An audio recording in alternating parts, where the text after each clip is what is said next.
still going to arrive on the scene, do check, call, care, ensure that the scene is safe first and foremost. Once I've determined the scene is safe, then I approach the victim, check for consciousness and responsiveness. So I'll, hey, are you okay? Are you okay? Then I'm going to do a head tilt, chin lift, check for pulse, look, listen, and feel for breathing. No more than 10 seconds. So head tilt, chin lift. I'm going to check the carotid for pulse. I'm going to look across the chest, listen, and feel for breathing. Determine that the victim does not have a pulse, is unresponsive, unconscious, and is not breathing. So I'm going to tell another person that I see, hey, you, call 911. I have a person here who's unresponsive, unconscious, does not have a pulse, and is not breathing. So while they're away doing calling 911, I'm going to begin CPR. I'm going to put the heel of my hand in the center of the person's chest. Obviously, this is a live person, not going to do that. What I would want to achieve with this, though, is normally going 2 inches down, 2 inches of deflection down. If I had a CPR dummy, it would click when you do it.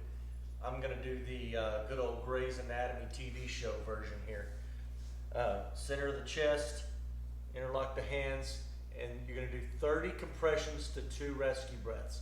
So it'd be you're going to do like staying alive. So it'd be 1, 2, 3, 4, 5, 6, 7, 8, 9, 10, 11, 12, 13, 14, 15, 16, 17, 18, 19, 20, 21, 22, 23, 24, 25, 26, 27, 28, 29, 30. And then I would give 2 rescue breaths, head tilt, chin lift, plug the nose, make a seal around the victim's mouth with my mouth. Again, live person, not going to actually do it. I'm going to simulate as I'm looking down the chest to watch for chest rise at the same time. So 1 breath, 1, 2, 3, 2 breaths, 1, 2, 3. Then I would go back to chest compressions again. And I would do 30 more of those, and then 2 more rescue breaths. I would continue that cycle until emergency responders arrive on the scene, or if the scene becomes unsafe for some reason. Say you're in this was a car accident, the car caught fire, or whatever. If the scene became unsafe, I would stop at that point. Or another trained responder of equal or greater training arrives. They can take over, such as emergency responders. Or if I'm just too physically exhausted to continue, I can stop at that point as well.